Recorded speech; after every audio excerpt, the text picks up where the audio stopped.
Bismillahirrahmanirrahim. Assalamualaikum warahmatullahi wabarakatuh. Innal hamdalillah nahmaduhu wa nasta'inuhu wa nastaghfiruh wa na'udzu billahi min syururi anfusina wa sayyiati a'malina. Man yahdihillahu fala mudhillalah wa man yudlil fala hadiyalah. Asyhadu an la ilaha illallah wahdahu la syarikalah. Wa ashhadu anna nabiyyana wa habibana Muhammadan abduhu wa rasuluh alladzi la nabiyya wa la rasula ba'dah. Allahumma salli wa sallim wa barik wa zid wa an'im ala abdika wa rasulika wa khalilika nabiyyina Muhammadin wa ala alihi wa sahbihi wa man iktafa atharahu ila yaumil qiyamah. Faqala azza wa jalla fi kitabihil karim, A'udzu billahi minasy syaithanir rajim. Ya ayyuhalladzina amanu taqullaha haqqa tuqatih wa la tamutunna illa wa antum muslimun.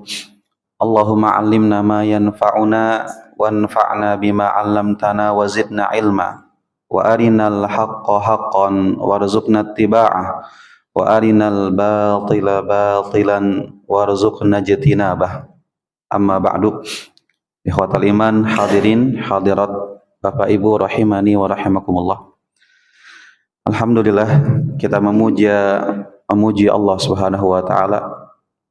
Dialah Allah Subhanahu wa taala Rabb kita yang maha sempurna dalam balutan nama-namanya yang maha indah dan sifat-sifatnya yang maha tinggi. Kita mengagungkan Allah, mensucikannya dari kekurangan-kekurangan yang disandarkan kepadanya. Kita hanya beribadah kepada Allah dan kita mensyukuri semua nikmat-nikmat yang Allah berikan kepada kita, kasih sayang, hidayah yang Allah curahkan kepada kita hingga sampai saat ini. Salawat teriring salam kita haturkan kepada junjungan kita, panutan kita, Nabiuna Nabi Muhammad sallallahu alaihi wasallam.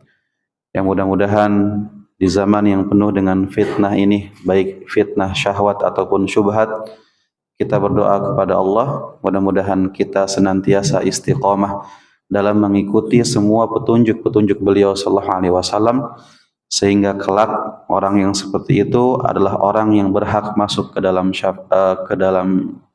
bisa mendapatkan syafaat beliau dan juga termasuk orang yang disambut di dalam telaga beliau sallallahu alaihi wasallam, sebagaimana hadis riwayat Muslim, Rasulullah sallallahu alaihi wasallam mengatakan, satalqauni ba'di atharah, kalian akan dapatkan zaman keterasingan, atharah, zaman orang-orang kalut terhadap dunia, tidak lagi peduli mana yang halal, mana yang haram, mana yang sunnah, mana yang bid'ah, mana yang baik, mana yang buruk. Mereka tidak mempedulikan hal itu. Maka Nabi mengatakan, isbiru, bersabarlah kalian di atas ketaatan-ketaatan itu, bersabarlah kalian di atas sunnah Nabi sallallahu alaihi wasallam, hatta talqauni alal haud, sampai kalian bertemu denganku di telagaku, seakan-akan Nabi memberikan undangan spesial kepada mereka yang istiqomah. Istiqomahlah kalian dalam ketaatan, aku tunggu di dalam telaga, kata Rasulullah sallallahu alaihi wasallam. Bapak Ibu hadirin rahimani wa rahimakumullah. Pertama-tama sebuah nikmat yang besar hadirnya, artinya saya bisa hadir di sini bertemu dengan ikhwan sekalian, Bapak Ibu, yang mudah-mudahan pertemuan kita adalah pertemuan yang diberkahi. Dan nama saya Khairul Maktum dan biasa dipanggil dengan Maktum ya. Jadi Khairulnya jarang dikenal. Hanya kalau Bapak ke kampung saya, kemudian tanya ke warga atau tempat saya tinggal di mana misalnya Ustadz Maktum, gak akan tahu mereka. Ada teman pernah ke tempat saya nanya, Ustadz Maktum rumahnya di mana? Gak ada yang kenal, karena di Garut saya dipanggil dengan Herul, Pak. Dari Khairul jadi Herul gitu. Ketika teman saya buka YouTube kemudian diklik namanya yang ini, Pak, oh itu mah Pak Herul katanya. Seperti itu. Nah, Ikhwatal iman hadirin rahimani wa rahimakumullah. Dalam kesempatan yang mudah-mudahan diberkahi ini, kita akan mengambil pelajaran atau tema kita hari ini adalah agar lelah kita atau capeknya kita menjadi lelah. Siapa di antara kita yang tidak pernah capek, Pak? Pasti kita capek, kita lelah semua kita ini. Cuman masalahnya ada yang setelah capek itu dia bahagia dunia dan akhirat. Ada orang yang setelah capek dia nggak bahagia dunia dan akhirat. Itu yang kita ingin cari di sini. Kenapa seperti itu? Padahal sama-sama capek, Pak. Jangan berprasangka bahwa seseorang yang memiliki waktu 24 jam amalan mereka sama, pahala mereka sama, enggak, berbeda. Bahkan boleh jadi kita yang hadir sekarang ini ketika melaksanakan sholat maghrib secara berjamaah ini amalannya sama, tapi belum tentu pahalanya sama. Ada mungkin orang yang setelah ini pulang maghrib, isya. Ada mungkin orang yang pulang bawa mungkin istilahnya 1 karung pahala. Ada yang 2 karung pahala. Ada yang 3 karung. Ada yang mungkin dapat 1 plastik pahala. Ada yang mungkin dapat 0 pahala. Tergantung daripada niat dan tata cara dia dalam melaksanakan ibadah salat. Apakah sesuai dengan tuntunan Nabi Shallallahu Alaihi Wasallam atau tidak? Maka tidak sama, amalan yang sama belum tentu pahalanya sama, tergantung masing-masing. Kita juga sama, capek. Dari pagi keluar bekerja, pulang sore, malam, kemudian balik lagi ke rumah ketemu istri. Setiap kita berinteraksi seperti itu, tapi belum tentu pahala kita atau hasilnya sama. Apakah bahagia atau tidak? Dan tentu orang-orang yang capeknya, lelahnya itu bisa bahagia dunia dan akhirat adalah orang-orang yang capek dan lelahnya dia niatkan menjadi lelah. Dan salah satu contoh ataupun bahkan contoh tertinggi seorang manusia yang capeknya, lelahnya itu menjadi lelah adalah Nabi kita Muhammad Sallallahu Alaihi Wasallam. Bapak kalau lihat sejarah ya, kita belajar tentang sejarah. Kan seorang ulama mengatakan apa? I'lam rahimakallah. Ketahuilah, semoga Allah merahmati Anda. Yajibu alaina ta'allum arba'a masail. Wajib bagi kita mempelajari 4 hal. Apa itu? Ilmu, amal, dakwah, sabar. Ini harus ada dalam setiap muslim. Apa itu? Ilmu, amal, dakwah, sabar. Apa yang dimaksud dari ilmu yang diinginkan? Ilmu tersebut adalah mengenal Allah, mengenal nabinya, dan mengenal agama Islam. Itu yang diinginkan, Pak. Jadi ilmu yang diinginkan itu adalah Anda mengenali hak-hak Allah, kemudian Anda mengenali Rasulullah SAW dengan nanti konsekuensinya adalah ittiba terhadap beliau, dan Anda mengenali agama Islam ini, apa isi yang dibawa Nabi SAW. Maka salah satu yang harus kita pelajari apa? Ilmu mengenai Nabi Muhammad SAW dengan cara apa? Mempelajari sirahnya, mempelajari sejarahnya, bagaimana beliau berdakwah dan lain sebagainya, kita ambil hikmahnya gitu. Maka kalau kita lihat bagaimana sosok Nabi Sallallahu Alaihi Wasallam, kira-kira dalam benak kita beliau capek atau enggak, Pak? Ini kita urutkan ya. Pertama, dari dalam dulu, beliau adalah seorang suami bagi istri atau istri-istrinya, Pak? Bagi siapa? Istri-istrinya. Kita yang jujur ya, punya 1 istri, capek nggak, Pak? Ya, capek banget. Ada bangetnya. Yang 1 istri ini. Gimana dengan Nabi Shallallahu Alaihi Wasallam yang memiliki istri-istri dan harus mendidik, membina mereka dan bermuamalah dengan baik dengan mereka? Kita yang punya 1 istri dengan karakter dan tipikal istri seorang wanita yang fitrahnya apa? Kata Nabi Shallallahu Alaihi Wasallam, ittala'tu 'alan nar, saya melihat neraka, saya survei terhadap neraka, meskipun penduduk neraka belum ada, cuman Nabi diperlihatkan gambaran neraka dan Nabi mengatakan, fa inni ra'aitu aktsara ahliha, saya melihat kebanyakan penduduk neraka itu siapa? Wanita kenapa?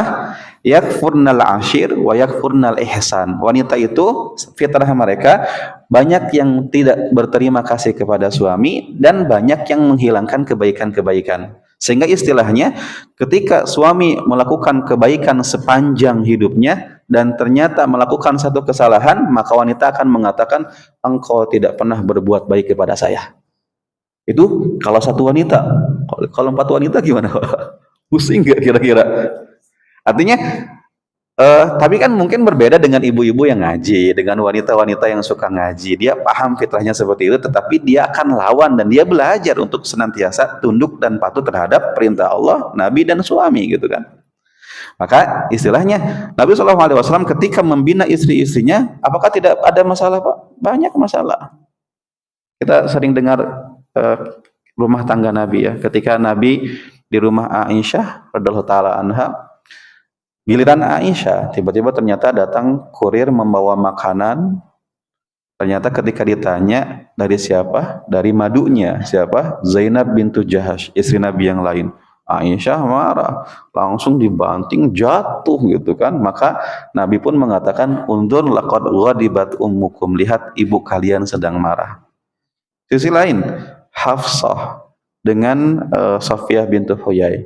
Hafsah bintu Umar mengatakan kepada Safiyah, "Hai Safiyah, anak perempuan Yahudi." Safiyah menangis. Nabi pun bertanya, "Kenapa engkau menangis istriku?" Safiyah bintu Huyai. Kata Safiyah, "Saya dikata-katai Hafsah sebagai anak perempuan Yahudi." Maka Nabi pun mengatakan, "Justru seharusnya engkau bangga. Ayahmu adalah Harun dan pamanmu adalah Musa," gitu kan. Tapi di sisi lain Nabi pun mendatangi Hafsah dan mengatakan, "Ittaqillah ya Hafsah, bertakwalah kepada Allah wahai Hafsah." Maka Hafsah ini adalah satu-satunya istri Nabi yang pernah ditalak Nabi Shallallahu Alaihi Wasallam. Beliau ditalak, tetapi Jibril datang kepada Nabi untuk apa? Memerintahkan supaya rujuk dengan Hafsah, karena Hafsah adalah seorang istri yang banyak melakukan sholat malam dan puasa-puasa sunnah. Maka Nabi diperintahkan untuk mempertahankan Hafsah, jangan melepaskan. Intinya Pak, itulah rumah tangga Nabi Shallallahu Alaihi Wasallam. Beliau capek gak ngurusin mereka? Capek Pak. Mungkin pindah-pindah pos 1, pos 2, pos 3. Bapak pengen seperti itu? Pengen pindah-pindah pos seperti itu? Orang mungkin melihatnya menggebu-gebu. Oh, awalnya menggebu-gebu. Nanti setelah dia hadapi akan ada, kalau belum kuat iman akan ada masalah-masalah di sana yang mungkin kalau imannya kurang maka dia nggak akan mampu menghadapi itu.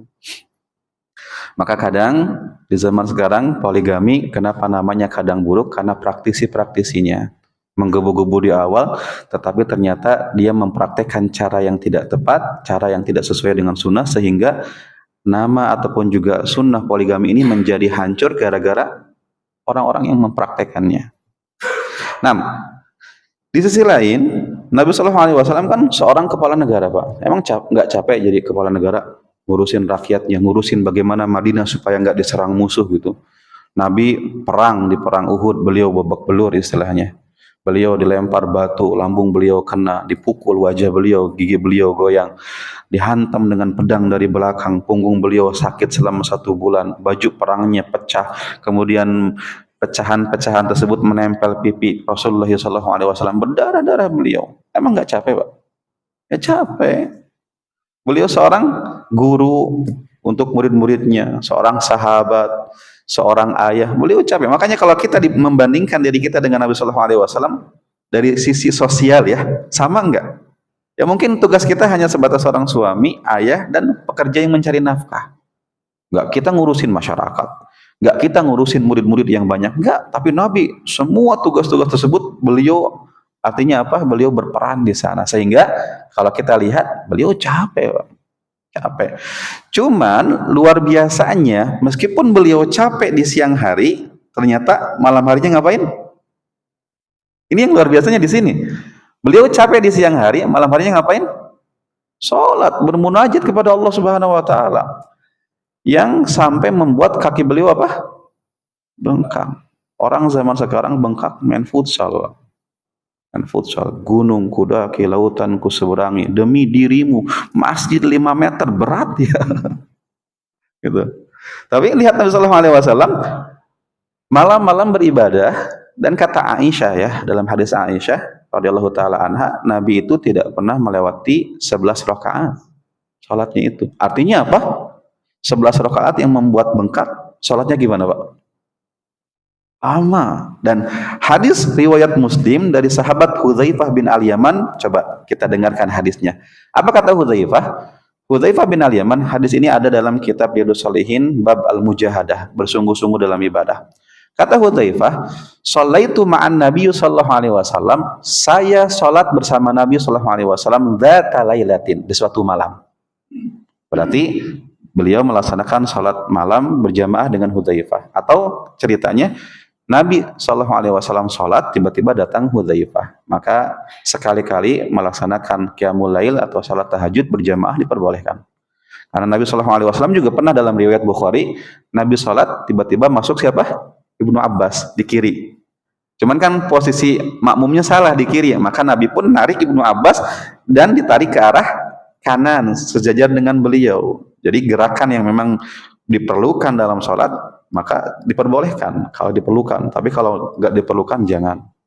Bahkan kan dalam mazhab Syafi'i kan 3 kali gerakan bisa membatalkan sholat. Ada orang kadang sholat bermain dengan sholatnya, Pak, dan kebiasaan buruk ya. Allahu Akbar. Gitu, itu menjadi kebiasaan. Ternyata setiap kali sholat dia seperti itu dia. Maka hindari itu. Kecuali kalau seandainya Allahu Akbar, gatal sekali gitu kan. Ini kalau nggak digaruk, nggak khusyuk baca Al-Fatihah, nggak khusyuk baca suratnya, nggak khusyuk baca, maka garuk aja. Kalau Bapak takut dengan Bapak misalkan bermadzhab Syafi'i 3 kali gerakan salah, maka coba garuknya 2 kali tapi kenceng, Pak. Gitu. Udah berhenti aja. Itu kan menghindari daripada apa? Misalkan ada orang bermadzhab Syafi'i ya, gitu kan. Daripada kalau dibiarkan kan mengganggu kekhusyuan kita. Nah, ternyata kata Hudzaifah bin Al-Yaman, ketika beliau di belakang Nabi sallallahu alaihi wasallam salat malam, ternyata kata Hudzaifah, faftataha al-Baqarah. Ternyata beliau mengawali rakaat pertamanya dengan membaca apa? Surat Al-Baqarah. Faqultu, kata Hudzaifah, aku bergumam dalam hati, yarka'u indal mi'ah. Kayaknya Nabi akan ruku di ayat yang ke-100. Ayat yang ke-100 masih juz 1 itu. Ternyata setelah ayat yang ke-100 ternyata hancur sudah harapan Hudzaifah bin Al-Yaman. Ternyata beliau baca sampai akhir Al-Baqarah, Pak. Berapa ayat? 286 ayat, dan kata Hudzaifah, faqara'aha mutarassilan, bacanya pelan-pelan. Kira-kira di Masjid As-Salam ini kalau ada imam baca surat Al-Baqarah, surat Isya misalnya, sampai selesai. Lihat belakang, nggak bisa, hilang jawabannya. Tapi memang nggak boleh, Pak. Artinya seorang imam tidak boleh egois dalam sholat wajib ya. Karena kenapa? Ternyata ada kisah riwayat Muslim juga. Mu'adz bin Jabal pernah mengimami sholat Isya dan membaca Al-Baqarah.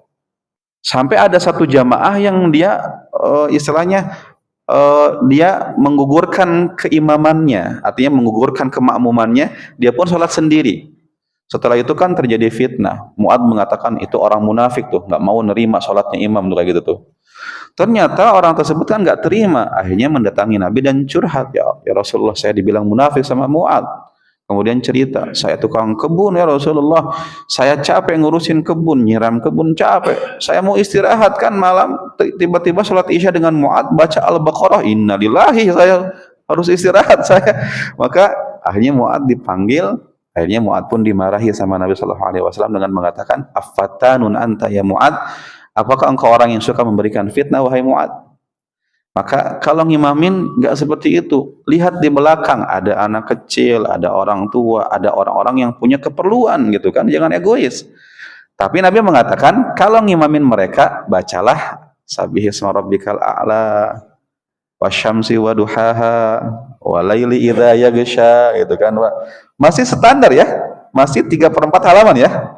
Nabi nggak mengatakan, wahai Mu'adz, kalau ngimamin jamaah bacanya qul huwallah, Al-Ikhlas, gitu kan, Al-Asr, enggak gitu kan, tapi Nabi tetap mengatakan apa? Sabbihisma rabbikal a'la wasyamsi wa duhaha wal laili idza yaghsha.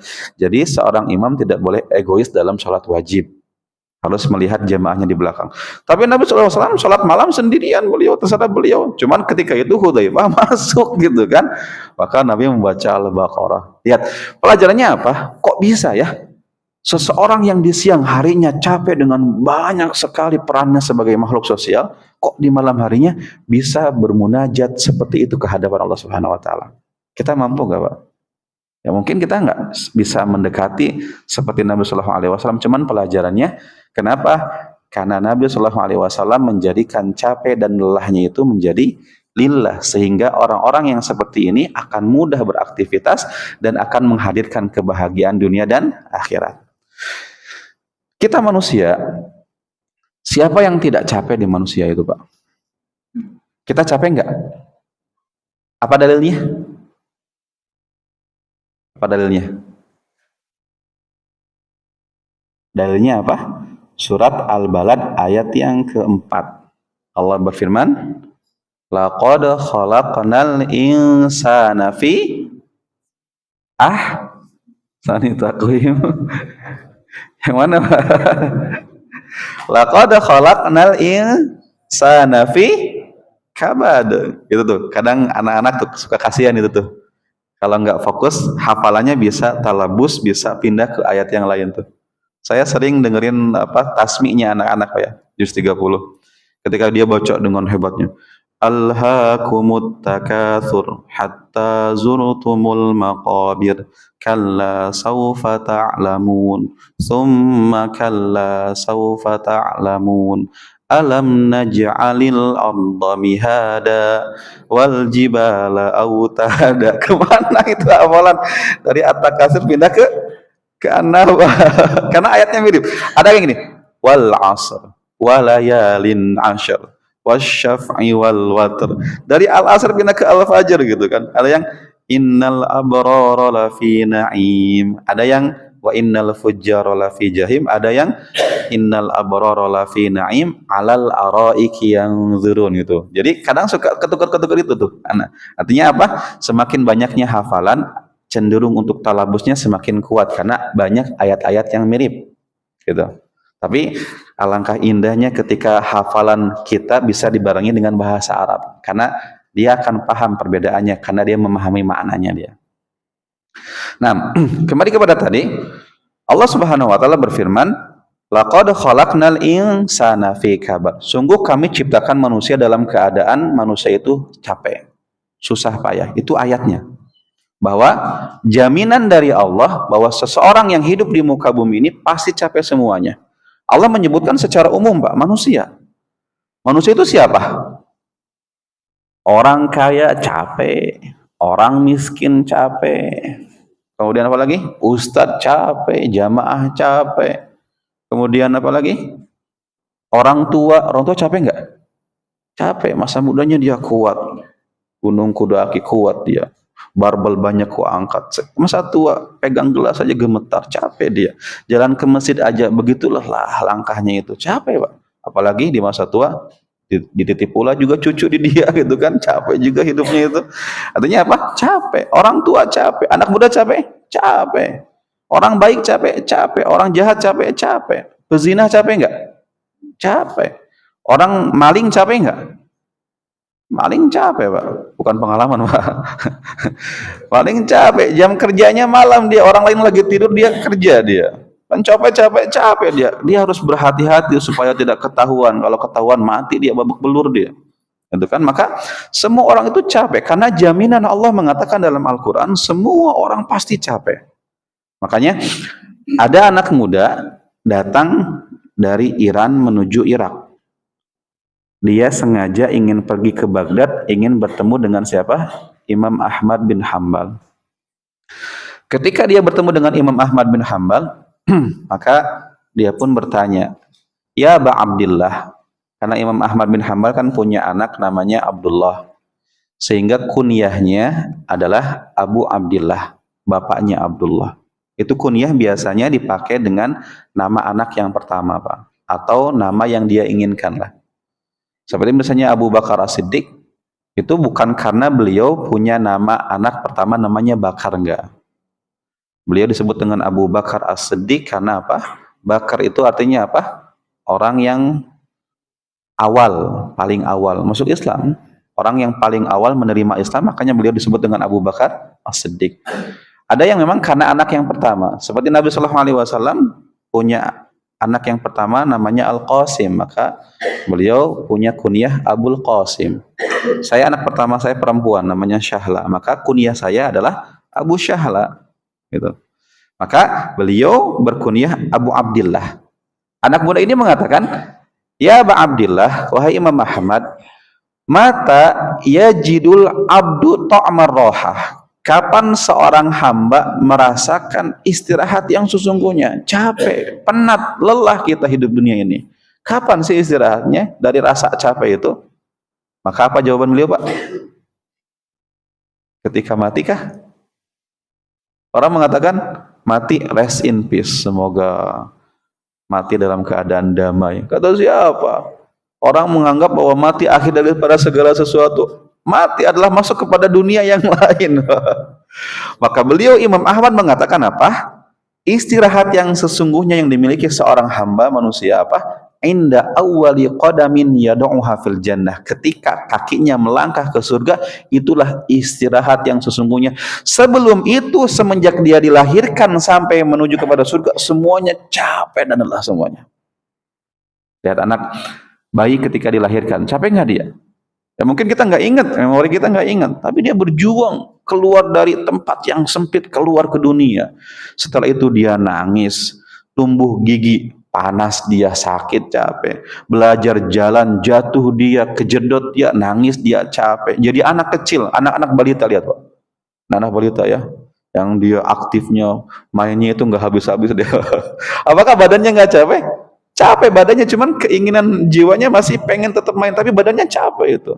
Anak SD zaman sekarang berangkat pagi, pulang sore jam 3, sore privat lagi, maghrib murojaah sampai jam 9. Begitu dia melalui hari-hari seperti itu. Setelah SD apa yang terjadi? SMP.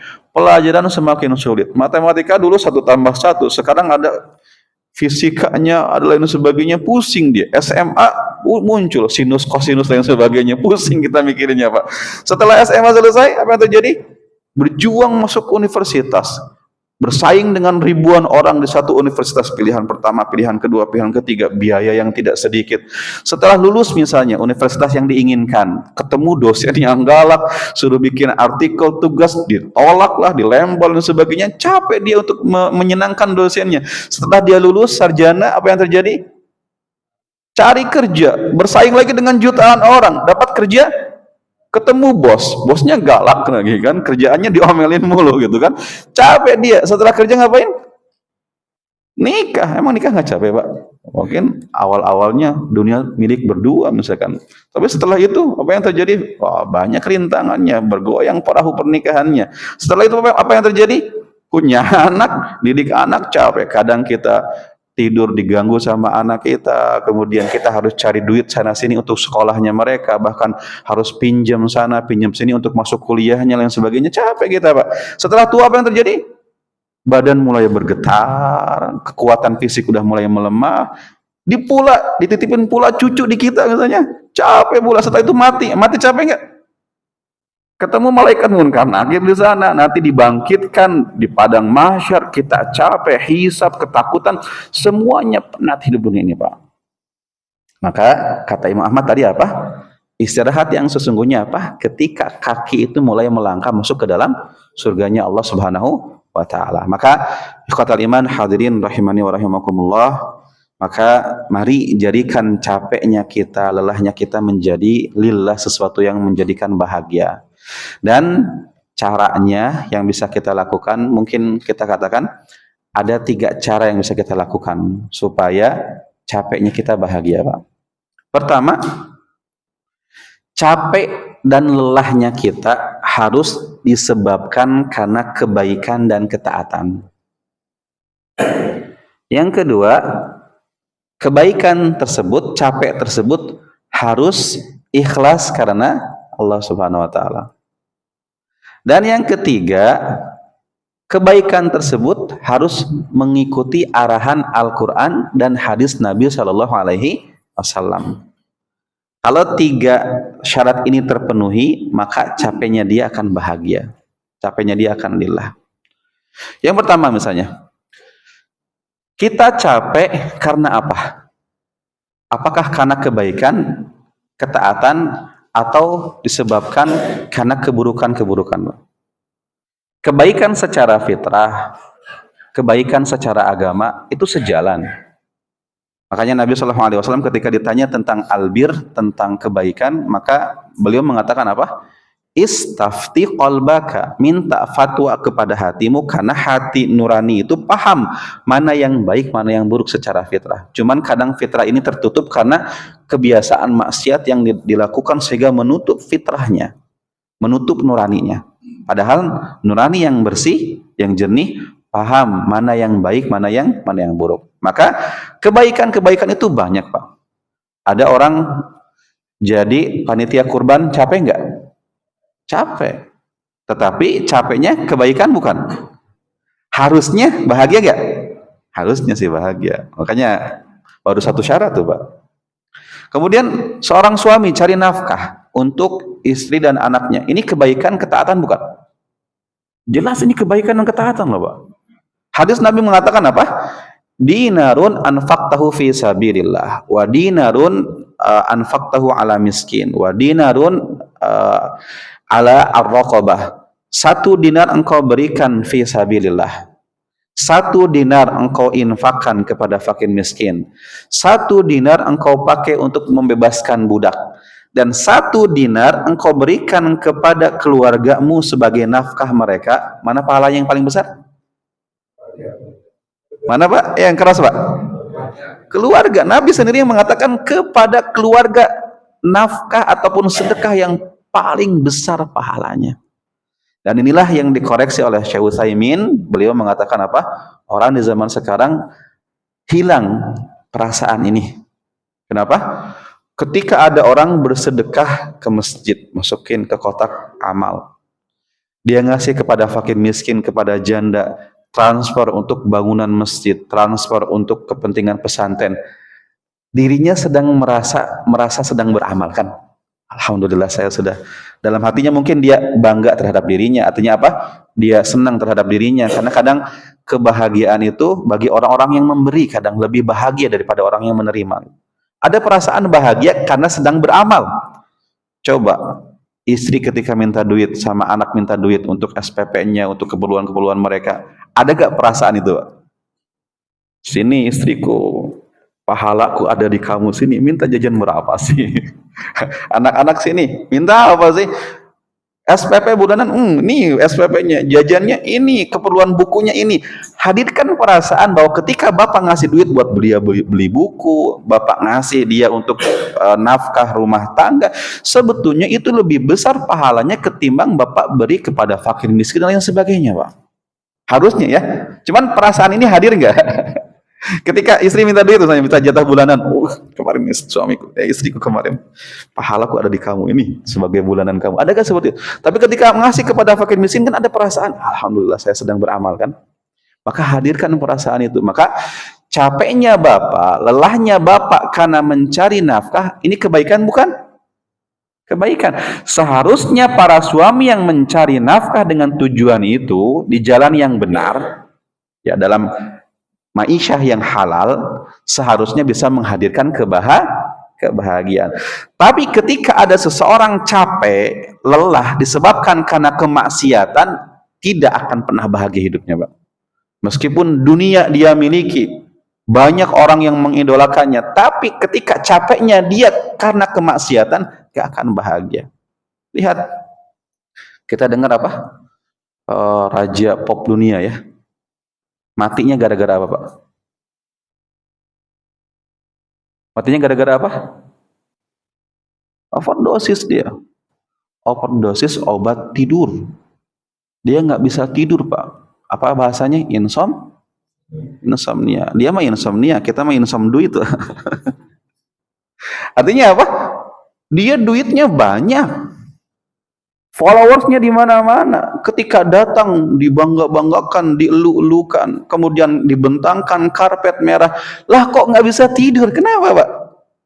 Muslimah tidur gampang. Khotib naik mimbar aja pada tidur orang. Gitu kan? Begitu mudah kita untuk tidur itu kan? Artinya apa?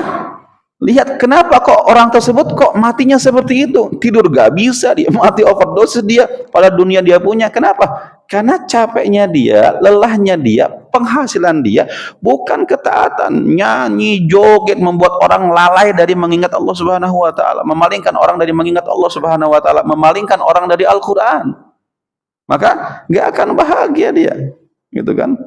Kalian lihat anak muda zaman sekarang ya, Pak ya. Digandrungi atau mereka mengidolakan segala sesuatu yang berbau Korea sekarang. Iya, tuh Bapak tahu. Artinya apa, band-bandnya, opah-opahnya, drama Koreanya, lain sebagainya. Coba Bapak lihat kehidupan mereka. Artis-artisnya banyak yang mati. Kenapa? Bunuh diri. Lah kenapa bunuh diri? Wajah ganteng. Gitu kan? Duit banyak, rumah punya, followersnya di Instagramnya banyak. Lah kenapa kok matinya seperti itu, Pak? Gak bahagia karena capeknya dia bukan dalam kebaikan, capeknya dia dalam kemaksiatan, sehingga kalau ada orang capeknya karena maksiat gak akan bahagia. Itu jaminan dari Allah Subhanahu Wa Taala. Allah menyebutkan dalam apa? Surat Thaha ayat 124. Allah berfirman, A'udzu billahi minasyaitonir rajim. Wa man a'rada an dzikri fa inna lahu ma'isyatan dhanka wa nahsyuruhu yaumal qiyamati a'ma. Siapa yang dia berpaling dariku, dari peringatanku, dari aturan Al-Qur'an dan hadis, maka kami akan berikan kepadanya kehidupan yang sulit, bukan kehidupan yang bahagia, Pak. Sulit hidupnya. Jangan terjebak dengan senyum mereka. Ustaz, saya lihat orang yang diskotik dugem jingkrak kanan jingkrak kiri, senyum bahagia, menampakkan senyum tersebut. Senyum palsu. Jangan kita menganggapnya kebahagiaan, karena segala sesuatu yang melawan hati nuraninya, maka dia tidak akan pernah bahagia, Pak. Tapi ketika dia capeknya karena ketaatan kepada Allah, surga di dadanya, Pak. Lihat apa perkataan Ibnu Qayyim Al-Jauziyah. Beliau mengatakan apa? Kami ketika merasa hidup kami ini sulit, kami selalu minta nasihat kepada guru kami. Siapa?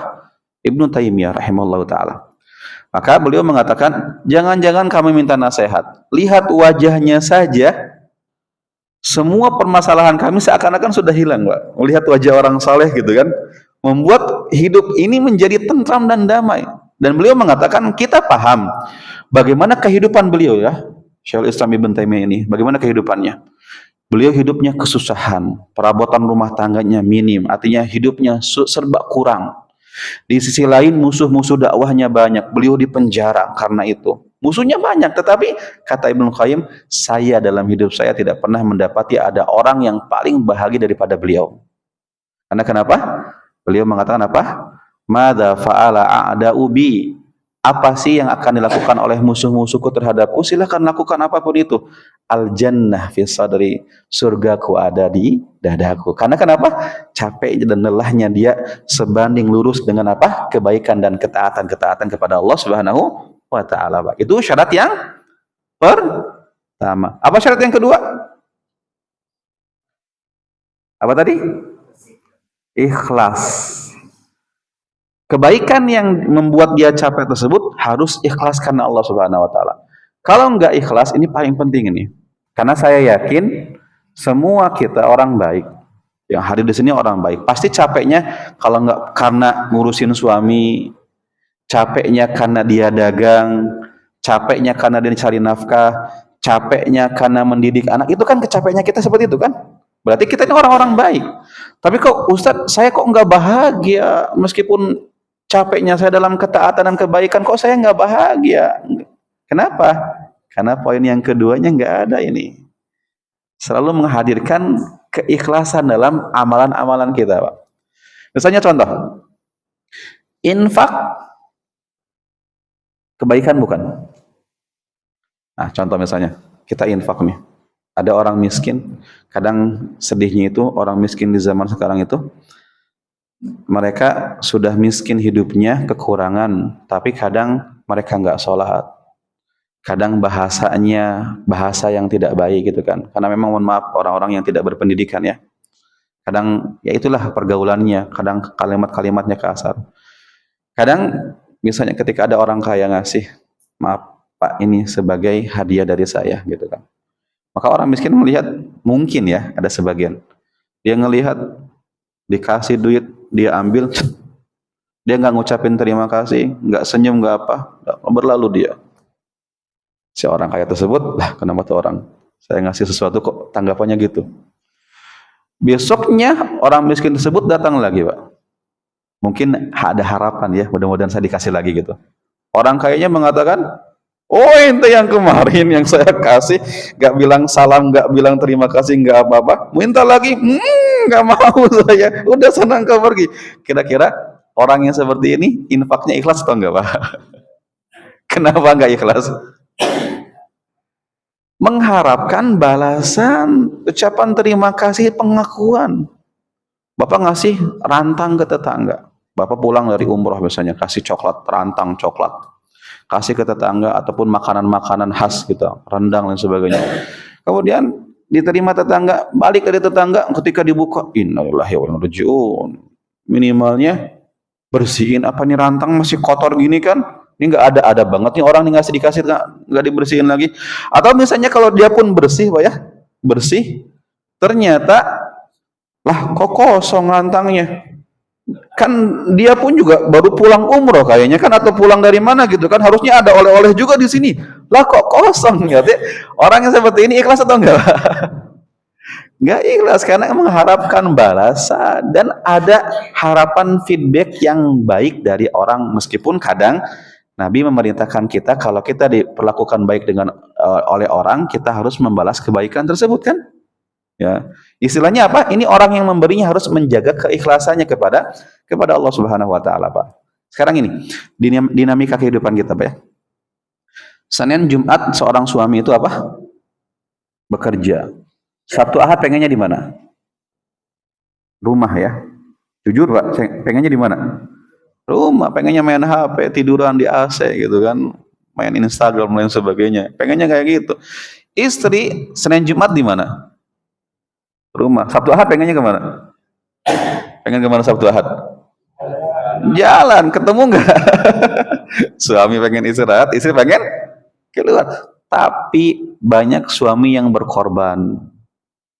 Sabtu Ahad, saya kerja capek buat siapa sih? Buat kalian, buat istri, buat anak. Sabtu pengen kemana? Puncak, ayo. Meskipun macet-macetan, ayo gitu kan saya jabanin. Atau mungkin ada seorang suami yang ketika itu memang benar-benar capek, tidak bisa mengajak istrinya keluar, anaknya main keluar. Tapi dia mengatakan kepada istrinya, istriku, hari ini engkau ratu sehari. Jangan ngapa-ngapain. Pagi ngepel, biar saya ngepel. Nyuci, sayang nyuci piring, sayang nyuci. Anak-anak mandi, sayang mandiin. Masak, nggak usah masak. Capek engkau Senin Jumat masak. Sabtu Ahad pergi. Cari masakan jadi langsung sudah. Tiba-tiba ternyata ketika malam hari si suami pengen ibadah suami istri, ternyata qadarullah istri ketika itu lagi misalnya ada apa sehingga dia pun tidak ingin dan menolak misalnya, meskipun jangan ya seorang istri jangan menolak seperti itu. Tiba-tiba suami mengatakan, nyesal saya berbuat baik selama ini sehari ini kepada engkau, ternyata malam harinya feedbacknya engkau buruk kepada saya seperti ini Pak. Kira-kira yang seperti ini ikhlas atau enggak Pak? Ikhlas atau enggak? Bahagia enggak dia setelah capek-capekan ngurusin rumah itu Pak? Nggak akan bahagia karena orang yang beramal dan tidak mengharapkan pahala dari Allah Subhanahu wa taala tidak akan bahagia. Cuman Ustaz, kita kan bukan makhluk yang sempurna Ustaz. Pasti ada perasaan sedih dan memang mengeluh. Memang seperti itu, manusia seperti itu. Gak ada orang ketika dikasih kerjaan ikhlas, di kantor dikasih tugas misalnya tiba-tiba stubuk ini. Dia mengatakan alhamdulillah. Tiba-tiba datang lagi stubuk lagi, alhamdulillah. Datang lagi ketemu lagi, alhamdulillah. Wah, senang Pak saya ikhlas semuanya. Artinya apa? Kadang hatinya ada perasaan, ya kok banyak.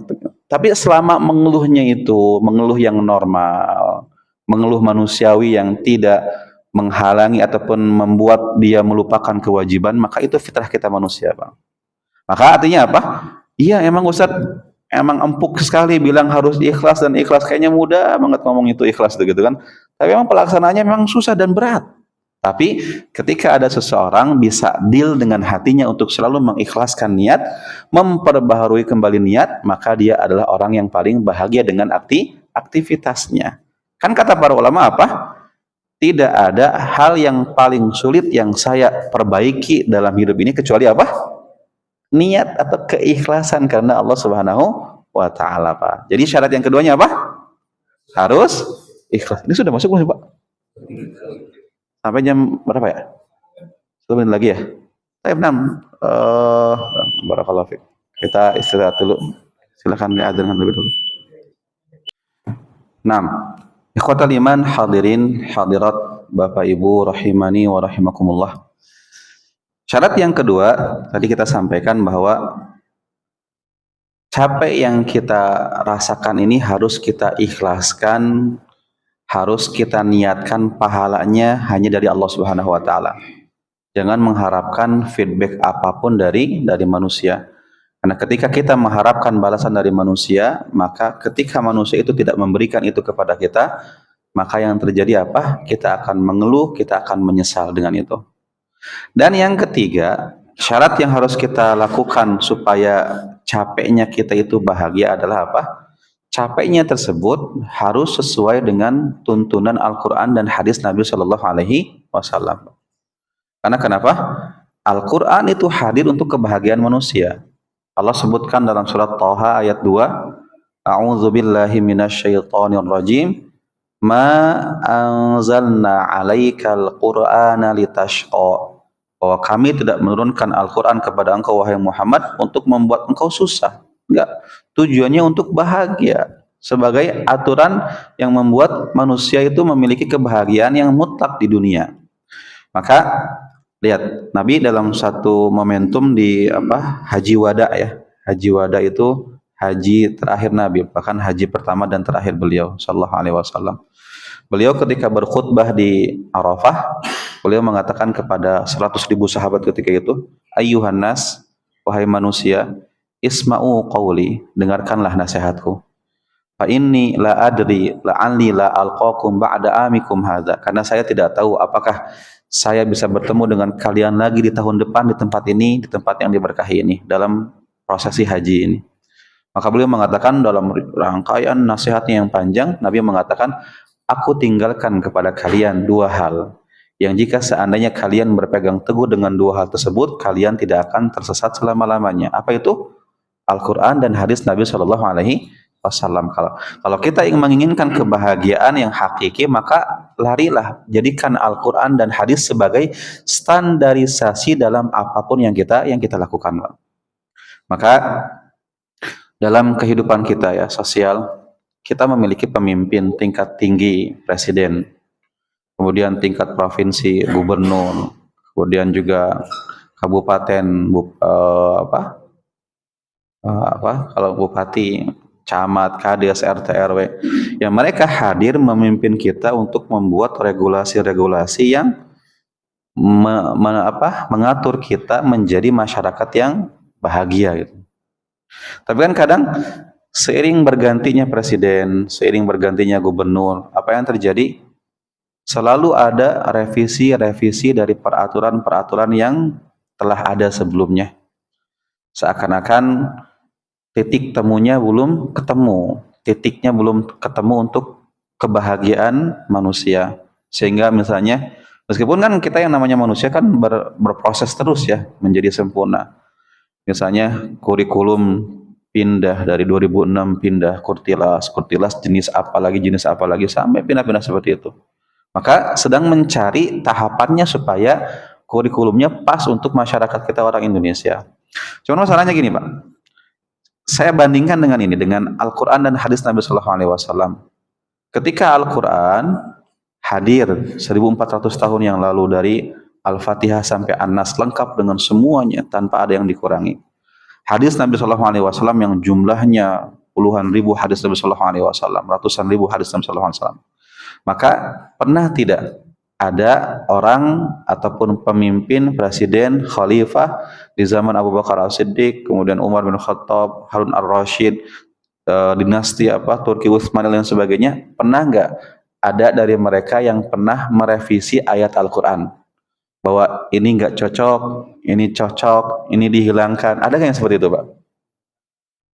Kenapa? Karena memang Al-Quran nggak bisa direvisi. Karena itu adalah kebahagiaan mutlak bagi manusia.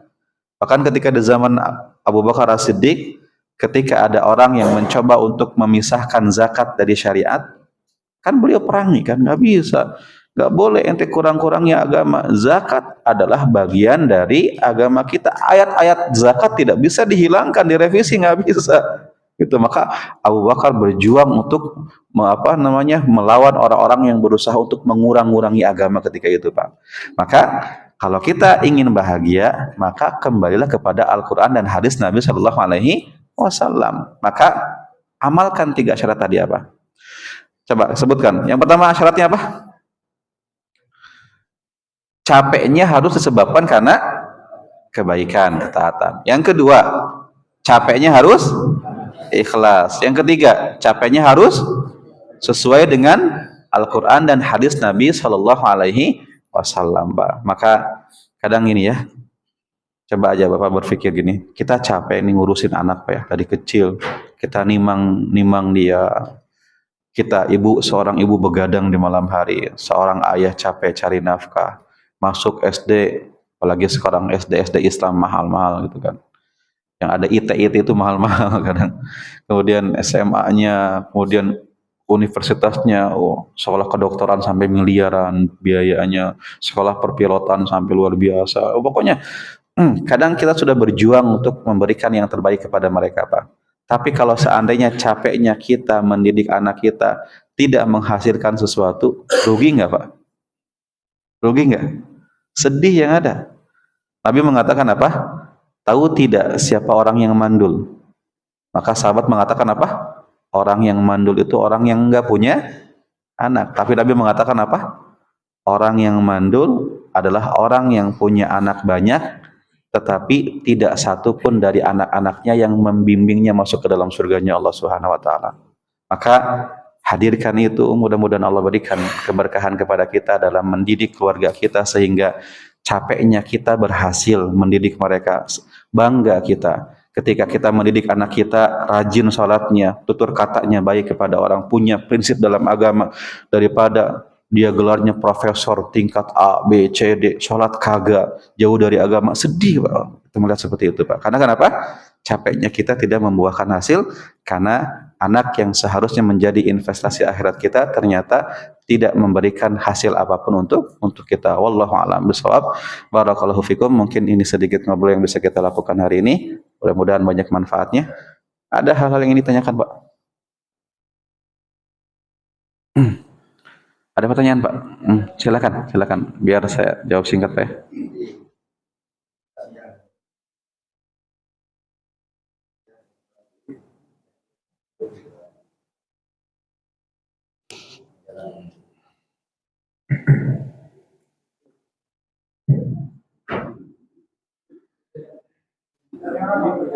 Halo. Jadi seperti tadi kan kunci daripada berubah lelah jadi bilah itu ada 3. Jadi ikhlas kan? Iya. Jadi bilah kedua itu kita harus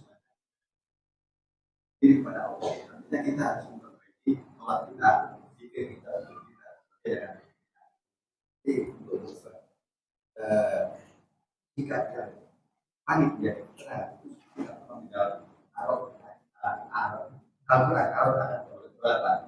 ya itu siapa yang menunjukkan akan ketenangan batin dan jiwa dan adalah selalu mengingat Allah.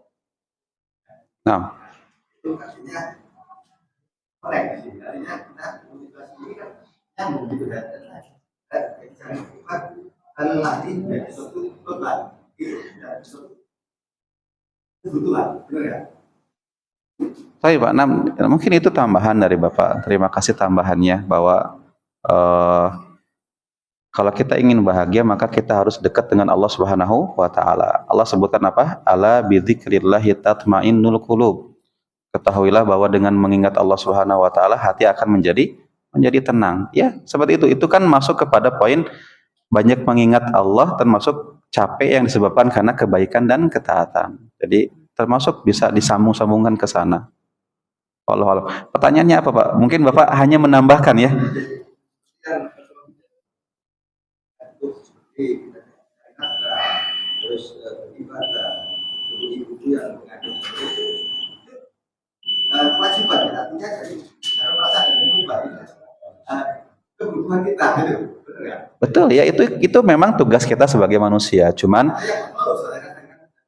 ya, jadi itulah tugas-tugas kita tadi kan mendidik anak, melahirkan. Cuman masalahnya ketika orang-orang yang seperti ini, tugas-tugas seperti ini tapi tidak menghadirkan niat, ya apa yang dia rasakan cuman lelah doang, tidak akan bahagia. Maka harus tetap menghadirkan keikhlasan karena Allah Subhanahu wa taala. Intinya sebetulnya memang poinnya apa? Ikhlas sih, Pak. Karena saya yakin orang-orang yang hadir di sini apa? Orang-orang baik. Tidak ada orang yang capeknya karena kejahatan. Misalnya dia melakukan kejahatan. Maka kebaikan-kebaikan yang kita lakukan dari kita mulai bangun tidur ya. Aktivitas-aktivitas yang kita lakukan dari bangun tidur sampai nanti menutup mata kembali, maka hadirkan keikhlasan di sini. Semuanya hadirkan supaya bisa bahagia kita dalam beraktivitas itu. Wallahu a'lam bishawab sih Pak. Mungkin tadi tambahannya terima kasih. Jazakallahu khairan. Ada pertanyaan lagi Pak?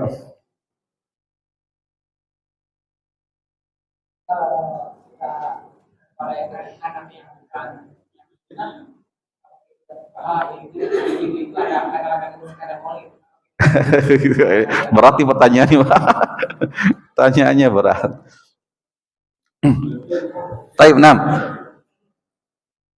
Tugas kita adalah mendidik anak dengan cara yang baik, menyekolahkan anak ke lembaga-lembaga yang baik. Ketika seandainya kita memasukkan anak kepada lembaga-lembaga yang kita menurut kita nggak baik, ada hal-hal yang tidak sesuai dengan anjuran misalnya, maka tentu ini PR-nya berat. Ini PR-nya berat. Kalau seandainya Bapak masukkan ke sekolah yang seperti itu, kemudian juga Bapak bisa membentengi mereka, nggak masalah. Cuman ini berat. Bapak mencemplungkan mereka di sana, kemudian Bapak mengawasi, kalau bisa terawasi, itu nggak masalah. Cuman kebanyakan yang terjadi apa? Mereka akan terbawa suasana mereka pergaulan. Ingat, yang namanya teman, pergaulan itu sangat penting dalam mendidik karakter seseorang. Maka kan Nabi mengatakan apa?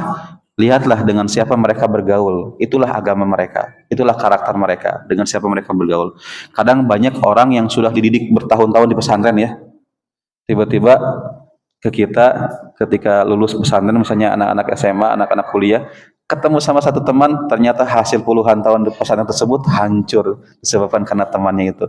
Bapak cemplungin misalkan di lembaga yang menurut Bapak banyak kesalahannya, ya sudah Bapak nyemplungin mereka ke dalam tempat yang keliru. Kalau bisa menjaganya sih bisa, nggak masalah. Cuman fitnahnya lebih banyak, syubhatnya lebih banyak. Maka mungkin orang zaman sekarang ya, maka biayanya ke sekolah swasta itu mahal Ustaz. Ya memang saya paham. Cuman niatkan karena Allah, minta kepada Allah. Allah Maha Kaya. Insya Allah Allah berikan kemudahan kepada kita. Cari memang sekolah-sekolah yang memang terjangkau dengan biaya kita dan sesuai dengan apa yang kita yakini, Pak.